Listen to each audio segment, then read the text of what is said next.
I'm Blair Bryant with the Steller Group, and I'm one of the lead listing agents with our team. And I'm Emily Lomborg, and I'm one of the co-owners and a buyer specialist. And today we're bringing you our market update, our November 2020 market update from Circa West, which is one of our premier properties in the downtown Denver area. And there'll be some links below that you can click on that'll help you access some of these listings. And if you're interested in seeing one of these incredible units, you can also give us a call or an email. So we're here today to talk about the real estate market, the trends we're seeing.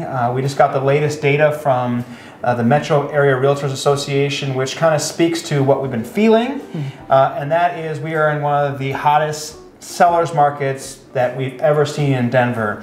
We'll get right to our stats. Active inventory at the end of October was down to its lowest amounts we've ever seen at the end of an October. We were down to 4,821 available units on the market, and that represents all homes from your $1 million homes all the way down to your condos. And folks, that's a 44% drop year over year. Yeah, that's really incredible. We're seeing the same trend for October as we were in September. That basically everything that's getting listed is getting gobbled up, and so our inventory really isn't growing. So the next incredible stat we're going to talk about is the average price point in Denver for detached family houses. So your average family house now in Denver is a whopping $625,000. Folks, that's up 18% year over year. And if you've been watching some of these videos that we've been putting out over the past few months, you'll notice one of the points that I'm making is that we sort of hit a plateau. August, September, and October, we were right at that $600,000 level. And between September and October, closed homes jumped all the way up to $625,000. I mean, what do you think that's caused from? Low inventory. I mean, it's just, and we're going to get a little more detail into what's driving our really, really low inventory and is continuing to drive our low inventory. But the fact is, guys, we have more buyers out in the market right now than we have sellers with available homes. Yeah, and sales on existing homes are also up. We're up 4.5% month over month. I mean, this is October, we're just ending. We're headed into an election. We're seeing the COVID pandemic. We had record wildfires in Colorado. And all of the news I'm giving you from the housing, from the market industry here is that if you have a house and you want to sell it, you're in a great position. If you're a buyer, you're in a very difficult position. Average days on market, we're at 23 days.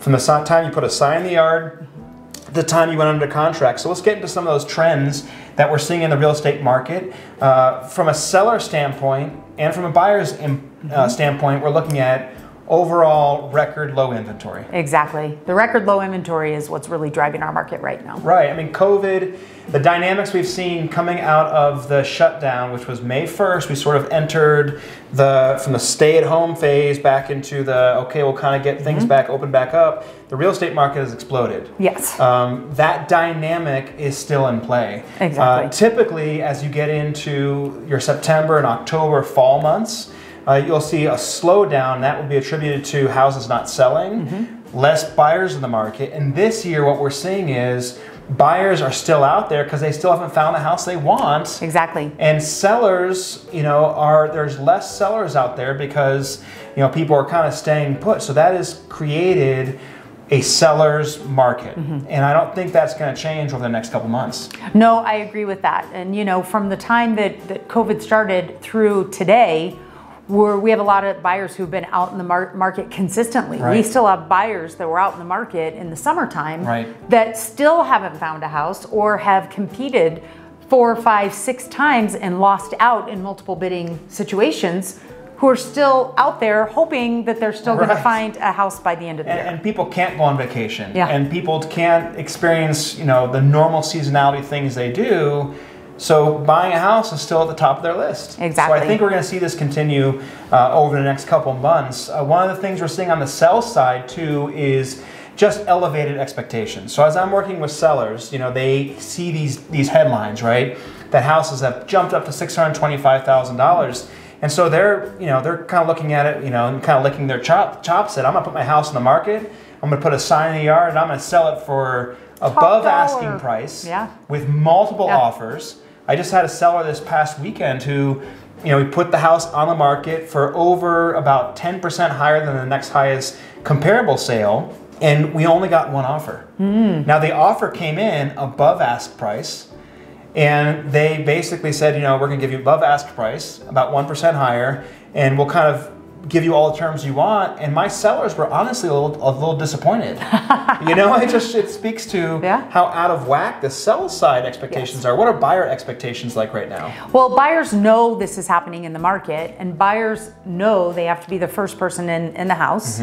They know they've got to put a competitive offer in right away. And on the opposite side of what Blair was just saying, you know, that buyer that was the first buyer in the house, that house was a little overpriced, which is typically not at all what we recommend. We typically are saying we got to price it right and let the market bring it up. But this particular seller went a little bit aggressive on the price and got an over asking price because that buyer probably was tired of competing. They just wanted to put in the strongest offer they possibly could and have it done. And so we have these two expectations, right? We have sellers' expectations that are elevated.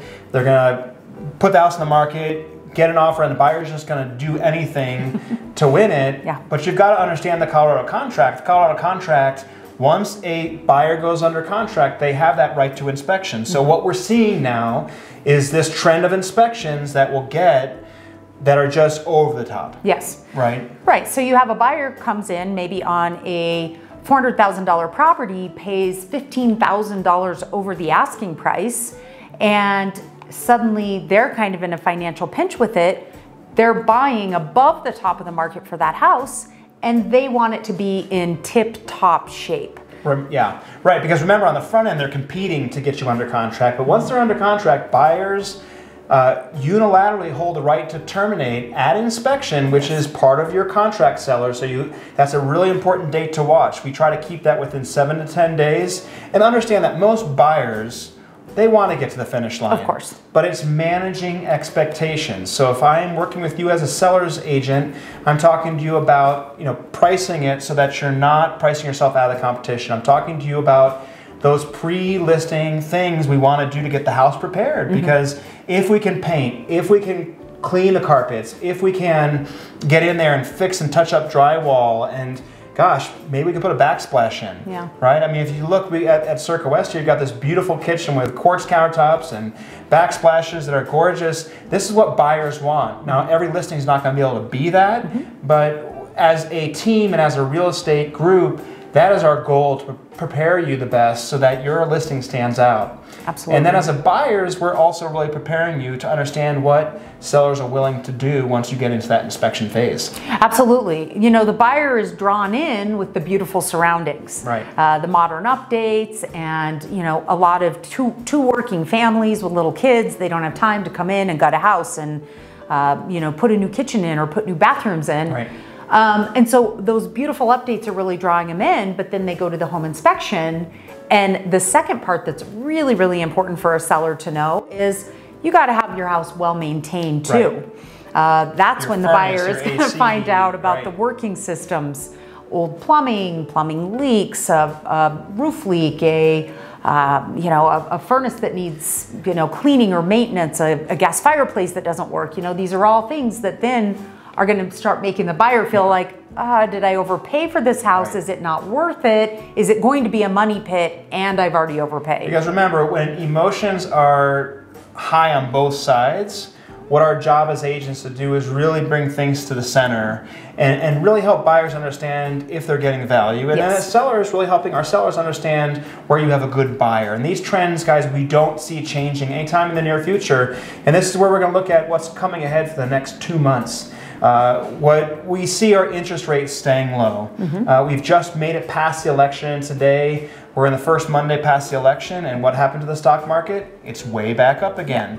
And we see that the economy and the market trends are staying the same. We're seeing unemployment drop. But at the same time, we're also seeing COVID spike again. So I think we're going to have COVID in place as a major player in our economy and in our marketplace from a real estate standpoint over the next few months, 4, 5, 6 months probably. Exactly, and it's going to continue to keep our inventory low because there's a certain segment of our population, of course, that is going to hunker down and continue to stay at home and stay safe, and they don't want to be thinking about buyers trouncing through their home and coming in and out and bringing unknown into their house. So even if they really want to or need to move, there's a large amount of sellers who or a lot of people who aren't going to become sellers in the near future because of that. Right. Conversely, there's still a lot of buyers who need to move for some reason. Right. And so COVID is really going to continue to keep this market like really tight, we predict, where buyers have got to be on the forefront of what's coming on the market if they're serious about buying. Right.